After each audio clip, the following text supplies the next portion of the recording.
Alright, hello, welcome. My name is Shaina. I'm an astrologer, tarot reader, and part-time picnic basket. So this is part 3 of my book collection / review. This is the final part, although I will be doing book updates kind of biannually. After this video, we are all caught up in the kind of non-fiction, occulty, witchcrafty astrology shit that I have read in the end of 2021 and throughout 2022. So let's get the advertising out of the way. I sell birth chart readings on shainaemilyastrology. It'll be linked down below. I also have a TikTok and I have a personal Instagram. And if you would like to ask me any sort of question, like whether that be about astrology or just life in general, some sort of advice segment, I will be compiling them and making a video where I answer your guys' questions. So if you would like to ask one to be featured, the email address will be down below. Okay, cool, that's done.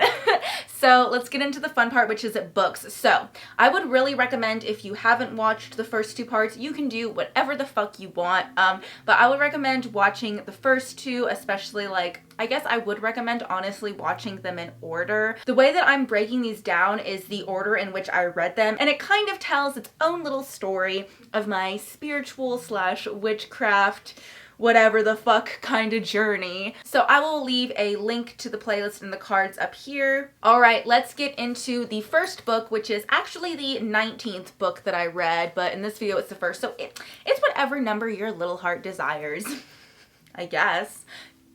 Whatever. So this is The Satanic Witch by Anton, szandor, lavey. Again, it's a lot more bookish than the Satanic Bible, which makes sense because I guess that's a Bible and this is a book, so whatever. So if you watched my last video, you'll know that I gave that book 5 stars and I was a really big fan of it, so it makes sense that I was like, what else has this man written? I'm very interested now. This may sound weird, but this is actually more controversial than his Satanic Bible. Obviously it's not as popular, and obviously the Satanic Bible is more controversial for pop culture reasons, but if you actually get into the reviews and the people that are more involved in Satanism or just a little bit more open to occulty stuff in general, this is actually more controversial to them than the Satanic Bible. Because the reason that people freak out about it is because it's a man writing about females, but I just feel like the people that get upset about it actually haven't read it and don't understand that that is literally the point of this book.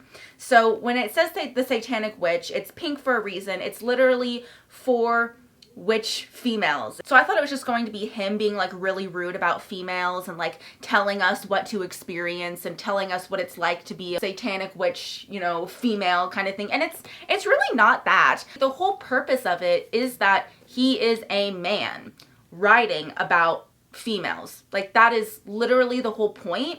And so if it wasn't that, then there wouldn't be a book. So I don't really, honestly, after reading it, understand why people get mad at it, because that's its purpose. The book is literally to be like, hey girls, just so you know, I'm a man, I've been around a lot of men, and this is kind of how men see you, this is how men act, this is how men think, and this is how I think you would best benefit from this knowledge. This is how you can manipulate that knowledge as a female if you so choose. So if anything, he's kind of honestly talking more about the man's experience and not really talking about the female experience at all, but more talking about, as a female, what you can do to kind of help you in kind of being in realistically what is a little bit more of a man's world or whatever it may be. It's a lot of seducing. It's a lot of how to get men to do things for you, which I was not expecting it to be like that at all. At all. That's not why I read this book. So it was interesting how to use their sexual prowess to your advantage, how to use your type of what female you are to your advantage. So I would be more cute, pretty, innocent type, how would I use that? Or if you're the more sultry, sexy type, how would you use that? He doesn't really talk about spells. It's not really that. If you've seen any of those very man self-help books, it's kind of like a more man self-help book, but it's for females, but it's still by a man, so it still has that mentality to it. It's not really the book that you would expect it to be at all. And I think that the reason why that people get upset with it is because he does talk about shallow stuff, looks really do mean a lot, and that people will judge you based off of what you look like and how you dress and how to use that. And people get mad, but he's not saying that that's how it should be. He's really just telling the truth of what society is like, what men are like, what women are like, how we judge people, how we use people, just kind of the realistic side of that nature. So yeah, he has a chapter that says like looks mean everything, and yeah, that's to like sell people and like bring people in, but that's kind of also what he talked about in the Satanic Bible is like he literally does that, and he's very transparent in that. I was not offended at all by this book, honestly. He definitely recognizes the fact that there's feminine and masculine energy in everyone, and to use that and how to bring that out and how to understand that. So he's very self-aware. I hinted at this in the last time that I talked about the Satanic Bible, but this book really shows that he's autistic, or at least I think that he probably is autistic. I think he has a 7th house moon as well, but he really obsessively observes everybody, and he really obsessively observes like what people are doing, why they're doing what they're doing, how they're acting, what the way that people think. Like maybe it's not an autistic thing. I guess I think it's an autistic thing because of my 7th house stuff, but I think that like hyper analyzation of like what people are doing, how people act socially, and him having like this like special interest about it, and him almost like hyper understanding it, while him hyper understanding it makes him not understand the fluidity of it, of social connotations and social structures. Like he hyper understands it, so it makes it so it's like almost not natural. But this book really shows that he does that, and I think kind of shows his autism a little bit. If he is autistic, I don't know. Maybe I'm just prone to thinking like everyone's autistic, but I don't think everyone's autistic, but I think he might be. That's not the point. I'm autistic. That's why I'm saying this stuff. I forget that people might not know. So the main thing about this book is that it was way too young for me. I would recommend somebody reading this when they're around the ages of 17 to 20, maybe 21, even maybe as young as 16, honestly. This is a book for when you're going into your early 20s. I felt a little bit old reading it, and I was only 25 when I was reading it, but I would have loved to have this book when I was like 17, 18, or 19, because I just like did not understand men, and I did not understand how they thought and the way they acted, and like I just didn't get it at all. And this book honestly would have helped me a lot in kind of understanding that. And it's not all like sex, like it's not that shallow. It talks in more complex ways than that. Obviously, like there is a lot of like manipulating, so yeah. But it's a hard book to recommend because of that, because it is a little bit, it's satanic, it's nefarious in its purposes. I mean, I would still give it to my kid. I guess I have to give this a rating. So maybe I'd give it like 3.75 stars. Because yeah, I'll give it 3.75 stars. We're good with that. All right, book number 20. This is the only one I do not have to show you, but it's okay. It is Astrology, Its Evolution and Revolution by Alan Oken. I'll insert a picture of the book as well so you can see the cover. I would recommend this book to anybody that wants to know what astrology is, the foundation of astrology, the different kinds of astrology, you know, Hindu astrology versus Western astrology, how astrology works, where astrology came from, the kind of information behind the birth chart. This is one of my top most important, most like top recommendations of books to read, just of any kind ever. Honestly.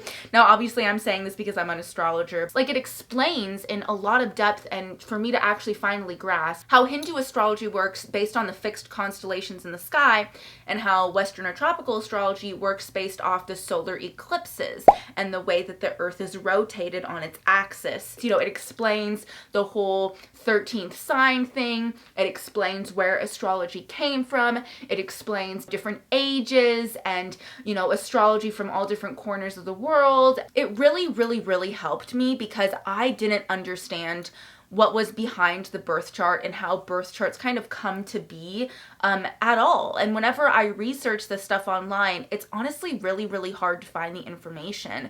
Like, you know, you can find out easily what Mercury and Gemini means, but why is Mercury in Gemini? How is Mercury in Gemini? Why is it that Vedic and tropical astrology are like 22-ish, 23, I can't remember the exact number, degrees different from each other? Like, I know that to be true, but why is it true? Where did all this information come from? How old is astrology? Where did we get this stuff from? It also talked about something that I found really interesting, where I'll actually read the quote. So basically, the author of this book was speaking to this Hindu monk, and the Hindu monk requested to get his birth chart read by the author. And this is the conversation they had. He says, "Swamiji," I probably butchered that. I said, "I am greatly honored by this request, but you are a Hindu monk and I am an Occidental astrologer," like tropical Western astrologer. "The methodology and social perspective which I would use in the charting of your horoscope are quite different from the one to which you are accustomed. For example, by my calculations, you are a Virgo, yet by the Jyotishi of India, you are a Leo. Why then, sir, would you ask me to construct your natal map?" "My son," the old man said with a light laugh in his hollow voice, "the picture is all the same, only the lenses are different. I would like to see how sharply your lens is focused." How beautiful. Basically, this is a must-read for somebody who is deeply into astrology and always asks the question, why? But why? Why? This is the book that you should read. And even if you don't have that great of an understanding of astrology, you can still read this book. If you just kind of are able to lightly read birth charts, you can read this book because it's not talking about houses and aspect patterns and this or that or this or that. Like, yes, it does talk about astrology, and there does need to be a concrete understanding of the 12 signs and the 12 energies. But if you're anywhere from intermediate to advanced, this is a book that's great for you. I would recommend this book to pretty much everyone, and I would honestly read this whole book again from cover to cover because there was just so much great information. So yeah, this book is literally irreplaceable in the way of its knowledge, and I could not recommend it enough. That book gets 5 stars. I really want to read more stuff by him. All that information has been really helpful to my practice. All right, book number 21 is Capricorn, an astroanalysis. Very opposite to the last book that I just read, which was like a very sort of advanced understanding of what astrology is, very knowledgeable, even scientific. And then I turned to this book. So this is another book that I got from the Iliad bookstore in Southern California, which I really love. They just happened to have Gemini and Capricorn, an astroanalysis. And since one of them was Capricorn, and I think this book was like a few dollars, yeah, it was $4.50. I was like, fuck it. I feel like since I have so much Capricorn energy, I need a book at my bookshelf that literally just says Capricorn.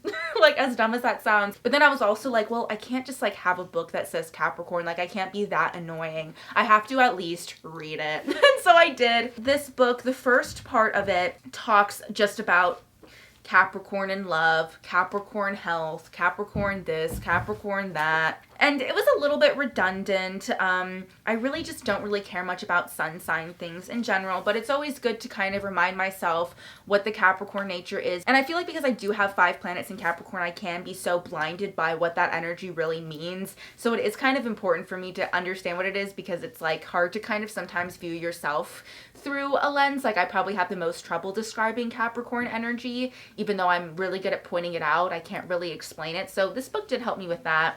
However, it does talk a lot about like that classic kitschy horoscopy stuff, what it's like to be a Capricorn woman with a Capricorn man, you know, Capricorn man with the Sagittarius woman, you know, all those kind of combinations. And I did read through it, and it didn't really give me any new information, honestly. Only the first like 50 pages are unique to the sign, and then the rest of the book is just strictly kind of like what they put in every single one of the books. What I found really interesting though is that the person who had this book before me marked it up and marked up what their placements were, and their placements were almost identical to mine, but they were born like a whole ass generation before me. Like, I remember looking that we had the same Sun, Mercury, Venus, Mars, Jupiter. The only difference was they were me with the Gemini moon, which is really crazy. I felt very destined to kind of own this book more than anything. The middle part of the book is literally just ephemerides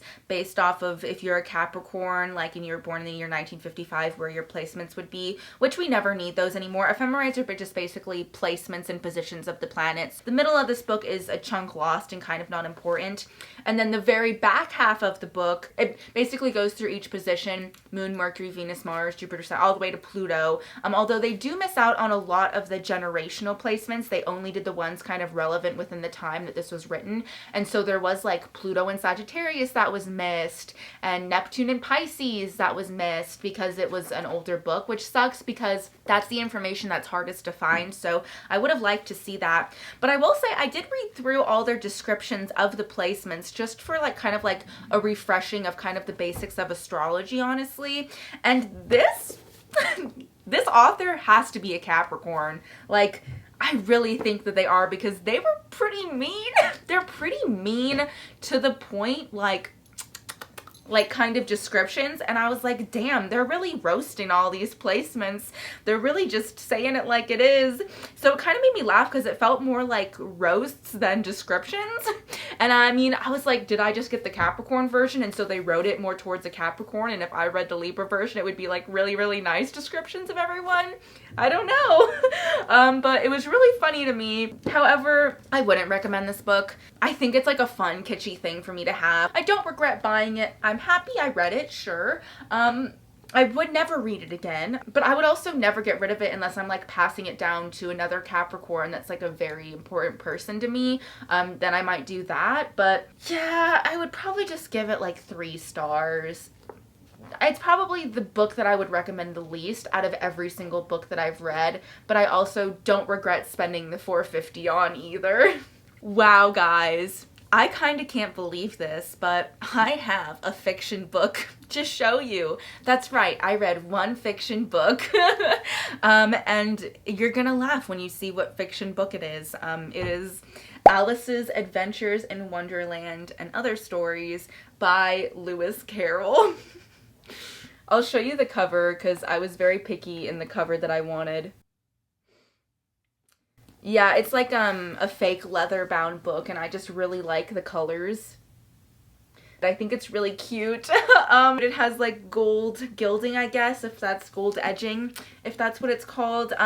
But I only bought this book to read Alice's Adventure in Wonderland, as well as Alice Through the Looking Glass. There's some other Lewis Carroll books in here, but I really don't care about them if I'm being honest. I know there is a lot of controversy in Lewis Carroll, which I'm actually really wanting to look into more, because Alice in Wonderland was based off of a real little girl, was like a group of sisters, and he really liked this girl. And I think there were cases of everyone like finding pictures of this little girl. Like, if I'm not mistaken, which I don't want to spread misinformation, to me it seems like he was a pedophile, but he didn't like that, and so he always tried to not act upon those interests, but in reality he was. So it's like a non-active pedophile is basically what I think was his sort of situation, for lack of a better word. So yeah, that's just a little bit of some dark stuff there, but anyways. After saying all of that, I really liked Alice in Wonderland as a kid. It was definitely my favorite story, and I'd only seen the Disney movie. I really do not like the new Tim Burton one. I have no interest in it. I just watched the Disney movie as a kid, like over and over and over again, like very special interest, autistic of me. As I grew up, I still loved it, and I'm really anti-Disney. I really don't like anything Disney other than that movie, so I hate that it's even connected to Disney at all, honestly, but I have to admit that I do really love it. She must be a Pisces midheaven, Gemini rising as well, which I think that Pisces midheaven is where I find that connection. I never ever read the story, ever. Like, I didn't even know it was an actual book until I was much older. It is amazing. Like, it is absolutely incredible. It's amazing for all ages. Like, it is 1000% a kid's story, yes, but Alice is so smart. Well, I guess I should say the author is so smart, and the way that he writes, it's just still so beneficial for people that are older, because there's a bunch of little things that you wouldn't catch. It's not those things like in SpongeBob where it's like, oh, you didn't catch this sex joke. It's not inappropriate like that, but it's just smart. Like, it's just ways that she views life, little riddles and little word tricks that she says, Alice says, that as an adult really kind of like opens your mind to things. And even though it's a fantasy tale made for kids, it's one of the few things that I feel like this idea doesn't exist anymore, where it genuinely is family friendly. And what I mean by that is that me reading this as an adult at 25, I did not feel too old to be reading it, like at all. Which is crazy because when I was reading this, I felt too old to be reading it. But when I was reading this, I didn't feel too old at all. Like, it's something that you should read to your little kid and then have them also read when they're older, because it'll just re-spark creativity, re-spark like a fantastical view of life, re-spark like different ways of looking at things. It does, I think, really fit into the whole magic witchcraft theme because it is such an illusionary tale, and it does just distort your view on things a lot and make you look at life very differently. Look at even the inside of this cover page. I did definitely enjoy Alice's adventures in Wonderland more than I did Through the Looking Glass. I mean, it makes sense that the first book's going to be better than the second one. Yeah, 5 stars, like straight up. I know that sounds weird. I know that sounds kind of goofy, but 5 stars, 10 out of 10, would recommend. It's easy to read, but it's not as easy as you would think it is to read, actually, because there is a lot of metaphors, a lot of interesting riddles, a lot of wordplay that you actually might not expect in there. It's really, really, really smart, while also being really cute. I really love it. It made me even more of a fan of Alice in Wonderland. Anyways, that's my love story to that book, and the only fiction book that I read. But no regrets there. Would recommend. Would read again, even, honestly. All right, back to nonfiction, back to the comfort zone here.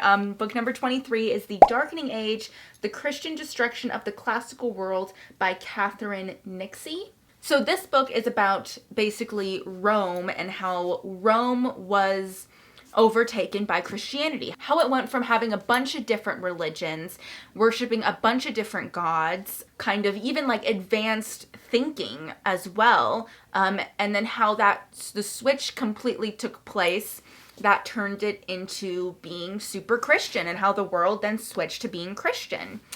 Something that I'm actually really thankful that I read first was the Astrology Evolution Revolution book, because it talks about the different ages. So it made me understand a lot of the age of Pisces, the age of Aries, the age of Taurus. This book doesn't talk about astrology, or really, I know she probably doesn't know about astrology, but little does she know, she's really writing a lot about astrology, because what she's really talking about was the switch between the age of Aries to the age of Pisces. Because when Christianity took over in Rome, or just in general, was the age of Pisces.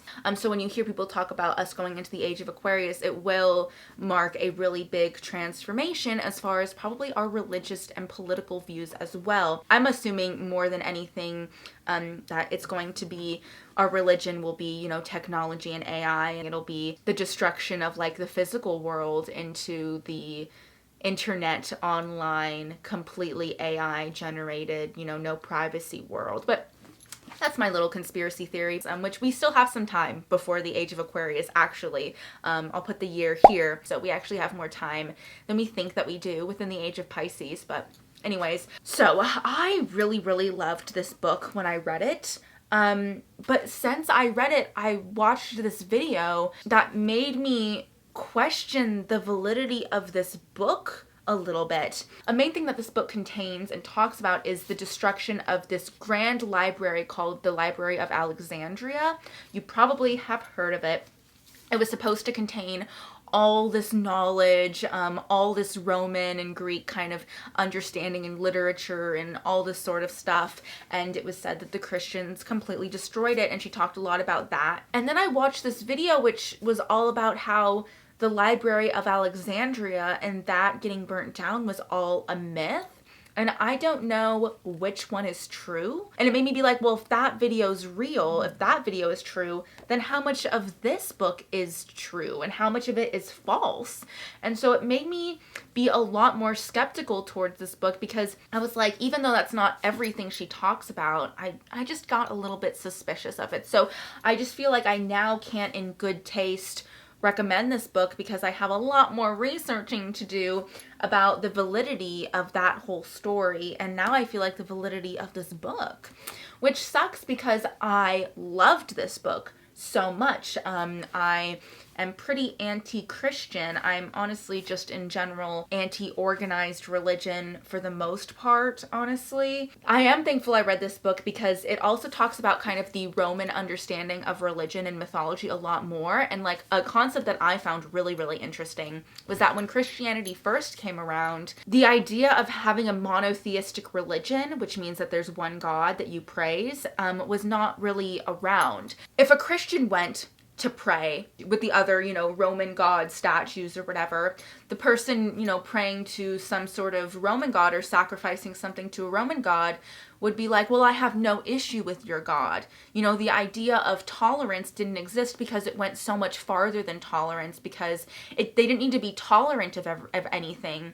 It was just that it was all fine and accepted and dandy, and whatever you wanted to kind of praise or sacrifice to or give to or, whatever the word is, that was all fine and dandy. That was all good and nice, and you could do that, and I'll do mine over here. It wasn't that they were necessarily tolerating other religions. There was just no concept of monotheism at all. Everything was polytheistic, so it's like, why can't I worship my deity next to you worshiping your deity? Like, they don't conflict with each other. There's nothing to be tolerant about. I just don't really give a shit. Go on ahead. So when the idea of Christianity came in, and it was like, no, you don't understand. Like, my God, my deity completely absolves you of being able to worship yours, and you are not allowed to have yours. You are not allowed to worship yours. This kind of extreme idea of monotheism, where it's not just praising one deity and having one main deity that you kind of speak to, because that was kind of the closest thing they had to monotheism back then, was like, oh, well, maybe you only, you're really into just one deity and you give your life up to that deity. Like, that's as monotheistic as they got, but there was still an understanding that there's like other things out there, or there's other things that people praise, and that's whatever you want to do. So the idea that like, no, like my God cancels out all of your beliefs. My God cancels out everything except for my God. That was completely new, and that was why Christianity really destroyed so much of what we know. It really made me kind of even more, which I of course expected and was why I read this book. It made me demonize more organized religion, and I don't know, it's not really necessary to be a part of a group and all that sort of stuff that I keep on reiterating. I really liked this book, and it made me understand a lot more as to why witchcraft was banned, why Wicca had to come out in the way that it did. It helped me demonize Christianity even more than I already have. I can't recommend this in good faith because I'm not sure if there's misinformation in here or not.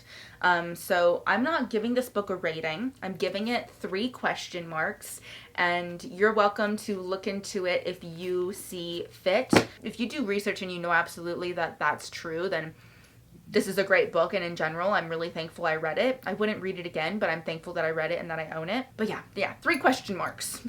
A good solid 3 question marks. All right, book number 24 is Numbers and You, a numerology guide for everyday living by Lloyd Strayhorn. So I went and searched for a long time for another numerology book to read. And I have just so many issues with how everything is written, and I'm really picky about the books that I like and this and that. And so after my research, I decided to purchase this book.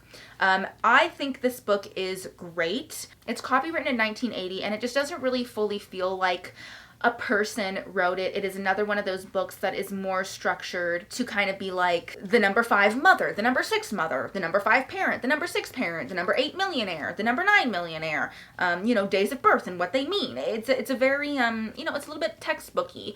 It's not written like a computer. It's not written completely heartless in that way. It's not hard to read. It's not dull. It's very quick paced. It's very fast and like on to the next thing. Like Planets in Synastry, which was also kind of textbooky, it wrote a chunk about everything, so it was hard to get through, but there was a lot of information. This book talks blips about everything, blips about every topic of numbers and what this means and what that means, and a few sentences here or there, so it's really quick to read. It kind of breaks down further a numerology chart, which I really like. It talks about the different numerology systems, which are the Pythagorean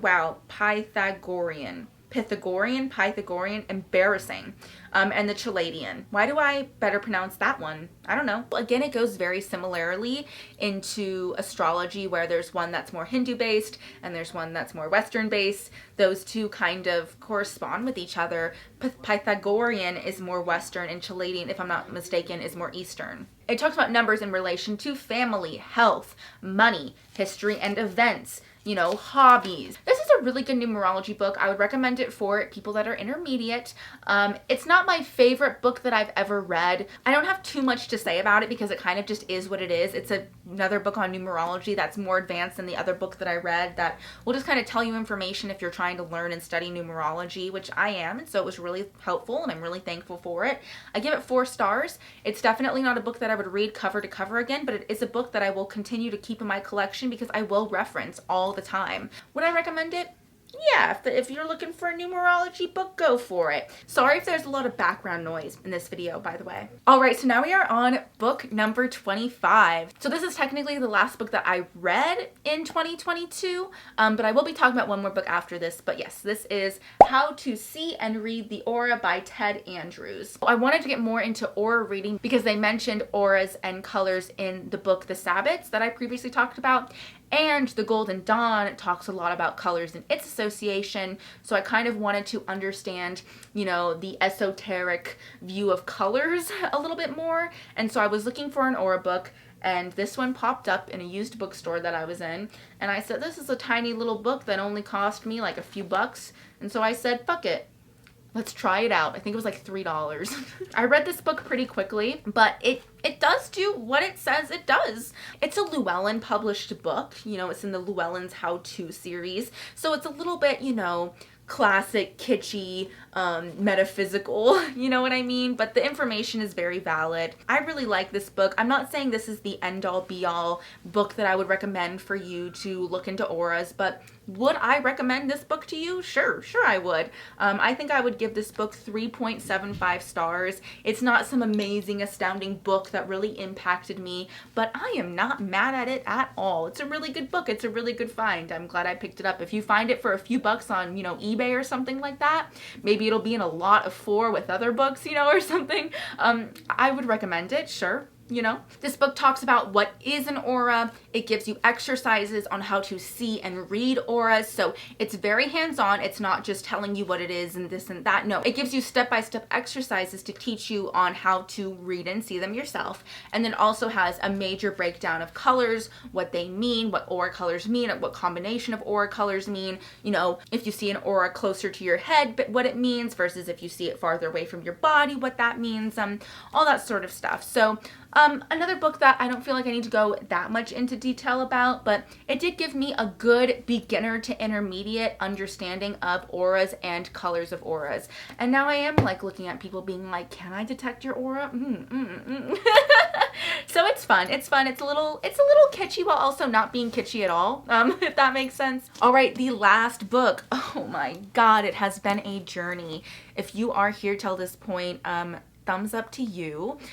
You can give me a little book emoji in the comments if you want to be corny like that. Why not? Let's be corny together, because I'm just thankful that you stuck it out. That's so fucking awesome of you.